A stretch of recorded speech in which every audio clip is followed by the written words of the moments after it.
with Michael Flores, he's looking for people to do what here, Michael? Kind of get into the movie business, be extras, do something, right? Yeah, Tell that's us a the little plan. bit first about your background. Well, I'm a filmmaker. I've been doing this for half my life now. And that's only like 5 years, right? Yeah, I wish. How many years is that, though? Over 20 years now. So, Oh, wow. Yeah, I'm a lot older than I look.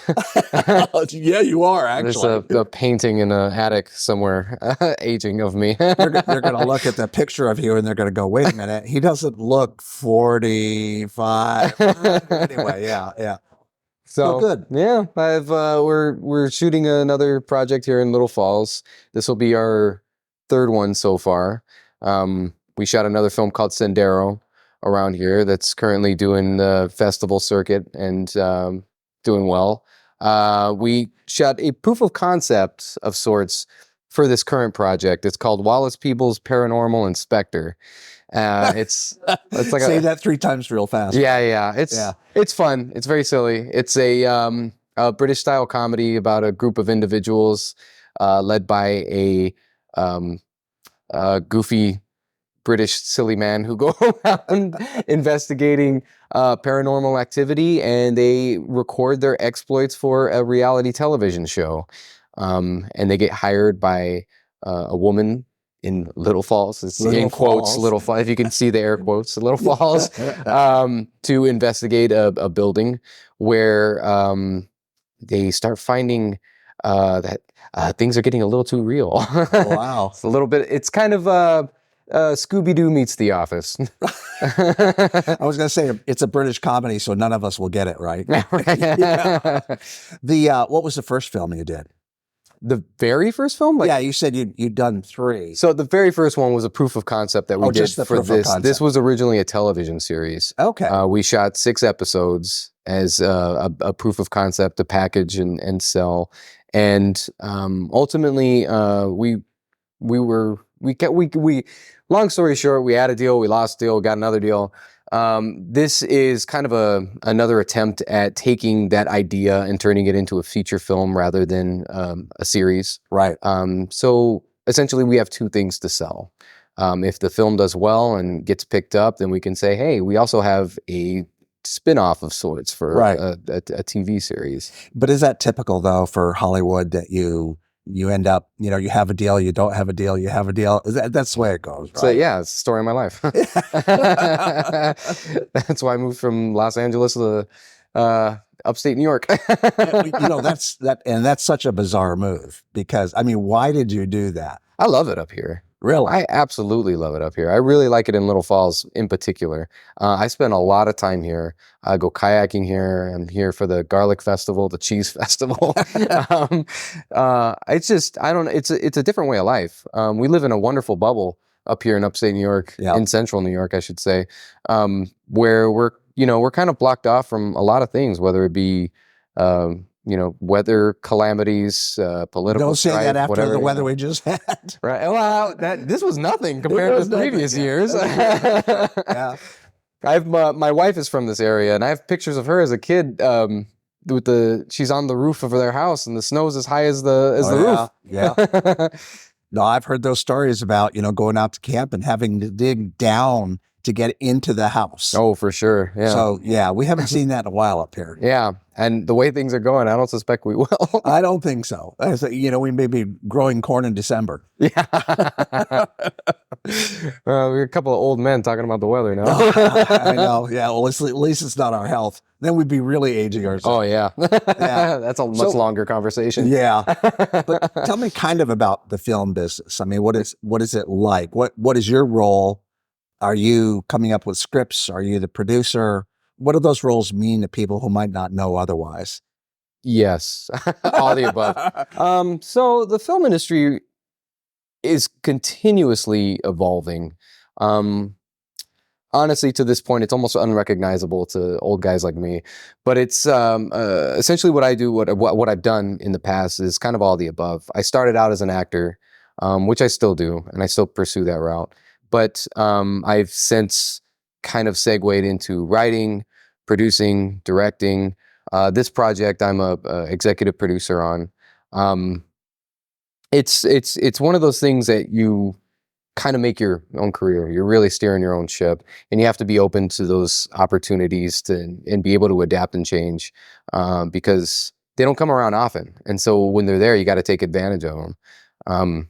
And being able to change and adapt like that, that's how you survive. Right. I mean, if you look at nowadays, since the advent of like YouTube alone, that's when things really started changing, because you didn't need you didn't need you didn't need permission from a studio to make your own content. You just did it. Right. And that's still ever evolving and changing. And I have students, because I'm also a teacher. I have students that, me when I was a kid, we look up to directors or movie stars or stuff like that. Their movie stars are YouTubers. They're TikTokers. I know. They could care less about movies. And they mentioned these The kind that we're used to, going into the theater and exactly talking about Robert Redford or Clint Eastwood, or they don't even know them. Right? No, have no clue. No, Jeez. none. Amazing. So yeah, those are their heroes. They're people who are at home making stuff for, for streaming purposes and stuff like that. Those are their celebrities, internet celebrities. And it's not just them though. If No, it you isn't. ask me who is mine, I say Peter McKinnon. Okay. See, So you know who he is, right? barely. Really? But he's very creative YouTuber, filmmaker. Yeah. And his stuff I just think is brilliant. And so it's not like he does feature length, but Right. I love his stuff. So Sure. yeah. Sure. Yeah. I mean, don't get me wrong. I'm not trying to speak on it negatively at all. I'm just saying it's a burgeoning world, and things are changing and it's different, and there's so many avenues now, and that's what we're trying to take advantage of as best we can. Right. It's a brave new world. Well, and it's been opened up to younger people or people who have ideas but have less equipment. They don't have to spend hundreds of thousands, if not millions of dollars on equipment, Right. to make something that's very credible, right? Well, you don't have to spend a lot of money to make something credible, but you do have to spend a lot of time. Right. Because it's, that's that old saying, it's not the tools that make the carpenter, right? Right. So it's, and that's where the difference lies. Yeah. Spending a lot of time actually learning this process is really the key to success. Right. And what about, the writers were on strike. They were afraid of AI. Yeah. How is that impacting you yet when you talk about change in the industry? Or AI it's a scary topic. It's really, I think for a lot of people that aren't necessarily too experienced with it, are fearful of. I mean, we should all be fearful of it. But here's the thing: it's not going anywhere. There's not one company that's going to stop pursuing this, Right. Because there's no guarantee. Because if I can't, one company can't. Like Google's not going to say like we're not going to pursue this anymore because because the other ones will. Because somebody else will, because it's all about competition now, right? They got to be the first ones to break ground, and that's what everybody's after is the get the first shovel in the ground and say, hey, yeah, we're here first.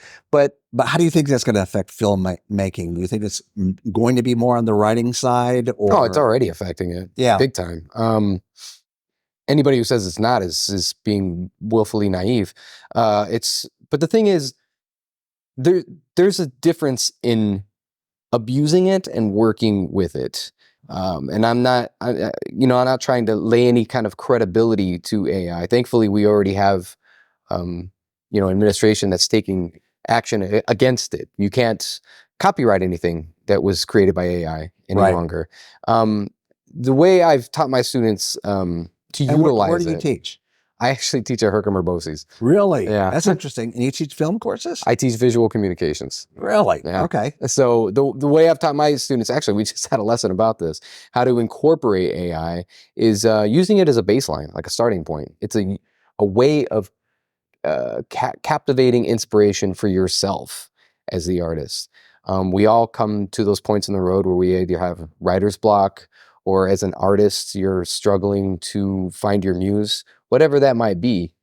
That's where it's useful, is to create that inspiration within you, not for you to outright plagiarize or just have the machine do all the work. Because all the machine is doing, it's not capable of original thought. All it's doing is copying. Right. It's taking reference from everywhere. Yeah, it's taking reference from a million different points, and it's creating this amalgam of it's Frankenstein's monster. Yeah. It might be great and it can survive death, but it's scary. Can be scary. Mhm. So explain the film. Just was the pilot that you did, the 6 shows, going to be exactly like the film you're trying to do now, or is it going to be a little bit different? In Because style, yes. in style. Okay, Yeah. how so? So as I mentioned, it's kind of a Scooby-Doo meets The Office. So Right. there is like breaking of the fourth wall.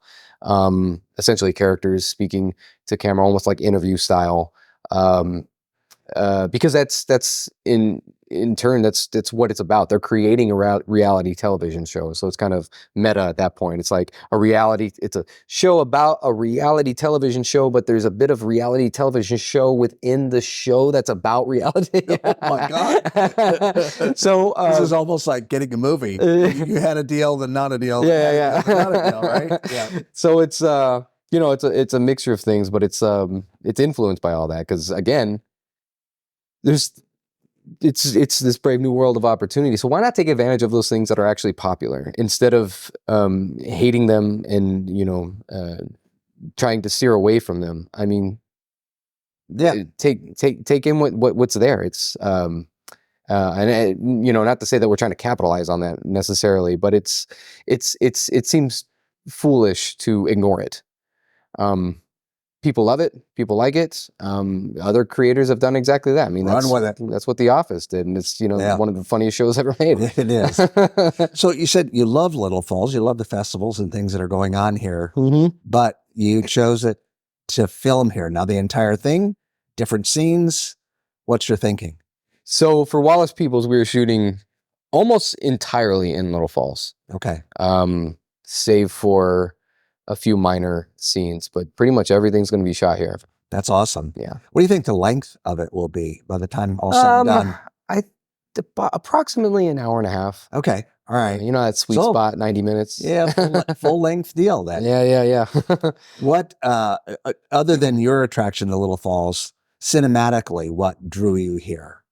I mean, this place is so picturesque. You just look out the window right now. It's gorgeous. Yeah, we're at the cafe doing our conversation. Yeah. Got the river right there.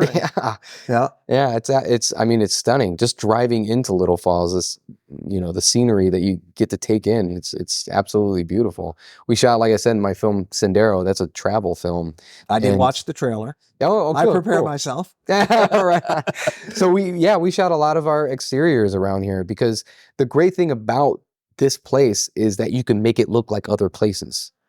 I've heard that before. Yeah. And that's a key thing. In other words, basically one company said, we can park our truck here and we can get a multitude of looks from farmland to old World War II looking buildings and things like that, industrial and whatever. So that's part of what drew you here then. Yeah. We got a shot in the film that was over by the falls here, by the, not the dock. What's it called? The Hansen Island? No, the harbor. The harbor, yeah. Yeah. We got a shot over there, and we made it look like the Pacific Northwest.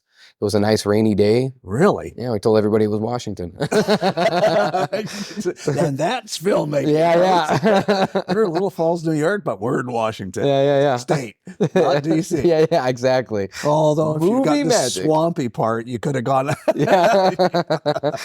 Well, that's wild. What about characters, people? Is this a plus up here, being in this area? Oh, for sure. I find that the people here are so kind and they're so warm and welcoming to all of this. You'll find you can't do this sort of thing in Los Angeles any longer. I'll give you a little story about a project I was working on. We were shooting in a neighborhood, and this guy would come out. We're shooting nighttime, mind you, in the middle of the night. Like our day didn't start until 6 p.m. And, we don't start shooting until, closer to 9 or 10 once we get everything ready. And it was a big production. This guy, without fail, would come out every night and mow his lawn. Oh, it's in California. You don't got to mow your lawn. Yeah. But he would mow his lawn because the producers would have to go over and pay him off. I see. So a little secret. A little Do not give people ideas. Yeah, I was going to say, maybe that was a bad story to tell. I think that was a bad story. There'll be people out there shoveling their edit that lawns with a snowblower. Yeah. You know, it won't be the lawnmower. It'll be the snowblower out at 9 o'clock at night when you're shooting. Yeah. I should have kept that one to myself. Oh, you should. Yeah, that's a mistake. Hey, he made a pretty penny that week. I will say that. I can imagine. But those, you get loads of no's from everywhere in LA now. And if you were to analyze a lot of films that are shot in that area, they all look the same because they all use the same locations. I have a buddy the neighborhood he lives on, it's constant. It's every week there's something new shooting there. And it's just because of this one particular kind of Flatiron style building that's there. There's always something. It's usually like cop shows and stuff, but there's always something there. Wow. Like the same locations are in every blockbuster you watch. But it can be kind of lucrative for those communities that allow it, right? Sometimes, but I mean, for the most part, it's, it's just repetitive. And you come up here and you've got just nothing but originality. That was one big thing about Sendero, is like people were like, where did you go? Where was this? Where was that? That was my backyard. The flat line he showed with the Winnebago coming down, that was not Little Falls. No, that was Iowa. Yeah. I was wondering where that was. I was like, it's pretty flat out there. Yeah, exactly. So what kind of people are you looking for this film? So right now it is a very small production. Right. It's not just in scale or stature, but in budget as well. So we have a very small cast right now. Our need for extras is pretty minimum. That may change, and I'll certainly let you know if and when it does. Okay. But right now, what we're primarily looking for is one character in particular. She is our antagonist character. Her name is Ethel. She is a sweet lady that can turn from being a Hallmark mom to a complete psycho mob boss at the flip of a switch. What's the age range? It's around like 60 to 80. Okay. So yeah, it's a older role. Okay. So I'm running through in my head somebody that fits that model. Your Rolodex in your head. Yeah, boy, the name just popped right out. But anyway. Yeah. But yeah, that's primarily what we're looking for right now. So we do have other roles that we're kind of in the midst of casting. We don't have a yes yet. Okay. but if it doesn't go the route that we want it to, we'll be casting those roles as well. Okay. What's the time frame for you to complete this project? We got a very short shooting schedule. Our shooting schedule is essentially 11 or 12 days. Wow. Which is, the thing is we have some material already in the can. So, from the TV series that you shot? Okay. Yeah. All right. So we're kind of mixing some of that in. But there is, it's going to be tight. They're going to be long days. I'm not going to lie. Yeah. So anybody who's up for this role or up for auditioning, you will be compensated, but expect to be working long days. Hard. Yeah. So do they have to memorize lines? Sure. What's expected? Sure. There's some good meaty scenes in there. I don't think to be clear, whoever we cast as Ethel, for example, is not going to be needed for that full 12 days. Okay. We'll probably need them for 2-3 days at the most. Okay. At most. But there's some good meaty scenes in there. It's a fun character. It really is. I think for the right actress, she's going to, be able to take a real bite out of this. Do you need others? Ethel the only one, or Ethel's the only one right now. So that might change. Okay. Even though we're like our principal photography is right around the corner, there is still actively changes being made to the script. Okay.